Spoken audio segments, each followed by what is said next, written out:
kula bulala oba onjagala oba tonjagala naye bwentyo bwemba mukwano gwange omugenzi Segirinya gwensaba Allah amusonyiwe byamusoba kamuwe ejjana bwe yajja okwesimba ku bwemupi abamu ku bavubuka bwe tuteesa ku mikutu gya radio egy'enjawulo ne bagezaako mulwanyisa ne mbagamba nedda mumuwe omukisa mummwe muveemu omuntu asuumuse Katonda gwawadde omukisa mumuleke agende kakati ate kikomyewo nina ekintu kyengoberedde ennaku zino zibadde nga 4-5 wiiki eno kansuubire tewali akirima beganga wa byabufuzi kuba Honorable Nkerettanyi Kiruruuta eyeesimbyewo e Kalungu East eyegwanyiza obubaka bwa Parliament gwavuganya naye mumanyi ng'omusajja omugunjufu ennyo mu naddiini era saagala mwogerako kyova olaba nze ntera okugamba mu politics wa internal democracy concentrating ku candidate gwempagira kuba n'oli aba waffe naye ensonga ya Kiruruuta Nkerettanyi naddala asinza okunnuma ye muganda wange Kalibala kuba ayinza okuba tamanyi naye nze mumanyi simtumanyiganyi nnyo nti twali twogereganyiza face on face naye nzize mugoberere ebintu bye binnyumira nnyo byayogera naye njagala kusaba muganda wange Kalibala tebakutomeza n'oluzinga credibility nti n'abakwesiga batandika okulowooza nti waliwo abakozesa ekiyinza obutaba kituufu ensonga za Nkerettanyi ze mutandise okuwulira ku social media ezimwogerwako n'abalala bisaagala kwogerako ziri politics owefitina mu bantu ate abeeyita abatali ba politics kaŋŋambe ziri mu business manyidde Nkerettanyi ebbanga ddene bbanga liyiseewo ng'omuvubuka oyo mulaba akola emirimu gye namulaba mu mwaka ndowooza gwali gwa 2014 ndowooza lwe twasisinkana Nkerettanyi tusisinkana tutya ayina mukwano gwe bamuyita Sarawano Interiors atunda kateni kati mukwano gwoyo Sarawano ate yali mukwano gwange nga bwe tuwogereganya era akyali mukwano gwange oyo Sarawano Interiors atunda kateni bombi baali bakolera mu Kiyembe nga bakolera omugagga bamuyita Lwanga I'm sorry to mention him bwe kiba kimukosezza nansonyiwa ng'omugagga oyo gwe bakolera mu Kiyembe mwalimu abagagga abatunda kateni nga babayita the big six nga kuliko Sozi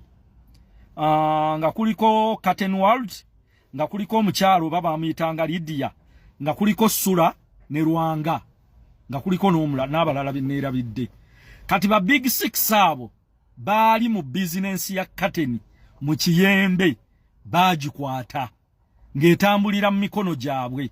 nga buli muntu alina okukola ekintu ekikwatagana ne Interiors oyina kuba ng'oli under bo nga be bakusuubuza be bazijja China be balina amaduuka agali ku main bwe bityo mu mirimu gyaffe eno gye tukolera ebyobusuubuzi kuba nange ndi musuubuzi ko hamu mulimu enkola ey'abantu abalina emitima emibi mu by'obusuubuzi kyendowooza nti emitima egyo emibi tegiruzimba nga bannayuganda omwana ono Sula omwana ono Nkerettanyi bw'amala okukolera balwanga abo basula ng'akolera wamu nabo atuuka ekiseera avaayo mu bizinensi zaabwe atandika okufuuka bayite bakadeideyi ba block I'm sorry munantaputa bulungi sikakanya atandika okubeera ku street apambana ng'omuvubuka ebiseera ebyo yavaayo 2016 ewa mukulu Lwanga n'asalawo yeeyize ng'omuntu kati bw'apambana abagagga abo baayina enkola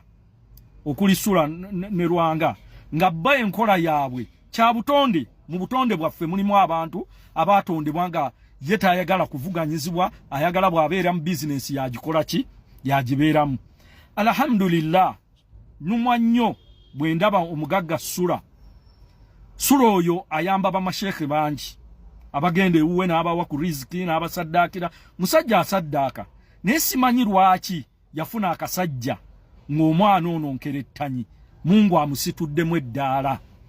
Nkerettanyi bw'abeera ku street akuba ekicuba kye afuna ssente bwe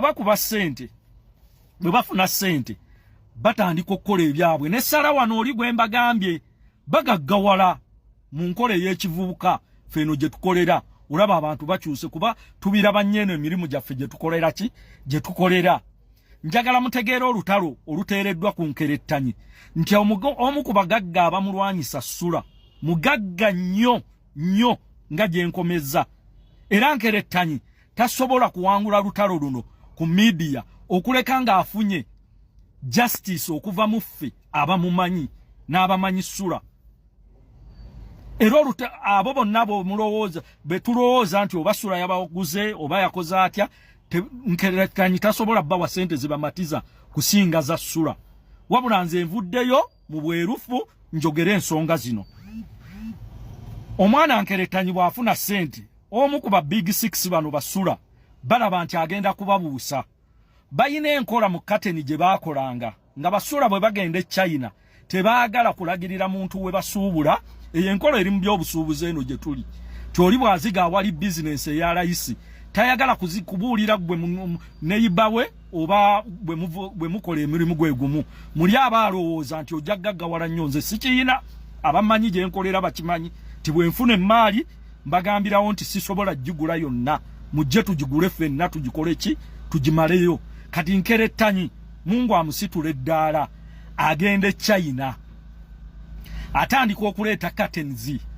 Bw'aleeta curtains, Nkerettanyi teyayina mutima mubi eri bavubuka banne abalaga ekkubo abo basala wano abagamba mwategedde najjudde emmaali gyekola ki, nze nga bwe nafunye luutu esooka ne ŋŋenda sisobola gimalayo eri, mujje ffenna ng'abavubuka tukole bizinensi. Bali be baali baatuulira kuba basala wano bwe baafuna amaduuka gaabwe nga balina kusuubula ku Bassula abalwanga Basozi n'abalala. Kati Nkerettanyi n'abagamba nti ne bwe mutalinnya nnyonyi nsobola okubatikkira ebintu byammwe ne mbikola ki. Laba omwana ow'omutima omulungi bw'ayagaliza banne. Wajja wabaawo akavuyo mu 2022 nga baakavaayo January, poliisi yabakwata, yakwata Nkerettanyi n'emuggulako emisango nga mijweteke, era bano be bagimujwetekako ba Ssula. Era bwe neebuuliza bwe muba emisango gyammwe giri mu kkooti ekyakutwaza ensonga mu NUP tekola ku nsonga za byabusuubuzi fitina za byabusuubuzi. Kuba mwatwala empapula wa SG waffe agenda okuba MP wa Kampala Central Lubongoya nga mulopakirire Nkerettanyi. SG n'abagamba nti ffe tutunuulira omuntu mu byabufuzi kuba tetumutunuulira mu bizinensi. Ensonga za bizinensi ziyingira zitya mu by'obuki mu by'obufuzi. Ne bavaayo tekyabamalidde, balaba ekiseera ky'okugaba tiketi kituuka, kati bakozesa enkola ey'okumutanishinga bamukyayise mu Kalungu East, bamukyayise mu bakulembeze b'ekibiina ng'ensonga ezimukyayisa fitina za business. Imagine bwe bagenda mu kkooti kati Nkerettanyi ng'akyasuubula Kateni bwe yatundanga miliyoni 10 ng'asuubula wa Ssula wa Sozi ne Sala wano, kati olwo balaba babuuse beetuukire China. Bagenda okulaba Nkerettanyi asaze ebbeeyi ya Kateni kwe bazitundira kuba ye yagamba nti nze nazze mulimu neezimba buki buli ajja muguza. Kati awo olutalo ne lukula nga lunene nnyo, bali ba big six ne bagamba abaana batumenyawo. Abali mu busuubuzi bw'amaduuka ekyo mukimanyi nti oli ayinza n'okujja mu dduuka lyo n'alaba nga bwe liri likola ng'obadde osasula miliyoni 4 oba 5 n'agamba nannyini kizimbe nja kusasula miliyoni 6 ng'ekigendererwa kye kulemesa ggwe. Era Nkerettanyi bazze bamulemesa amaduuka mangi gapangisa okukoleramu emirimu. So njagala okutwala omukisa guno okutegeeza abakama baffe mu NUP ti zino entalo ze mulaba ku social media eziri wakati wa Nkerettanyi n'abagagga za bizinensi. Kati Nkerettanyi obuzibu bw'ayina because he is transparent, ebbanga lye mulabidde yagaana okugula omuntu yenna bloga amwogerere. Naye nze bwe nalabye kinkutteko ng'amumanyi for a long time navuddeyo njogere ku nsonga eno. So tuteekwa okuba abeegendereza nga tutunuulira ensonga za Nkerettanyi okuzaawula ku business ne politics we wali ekinyusaawo ekikulu.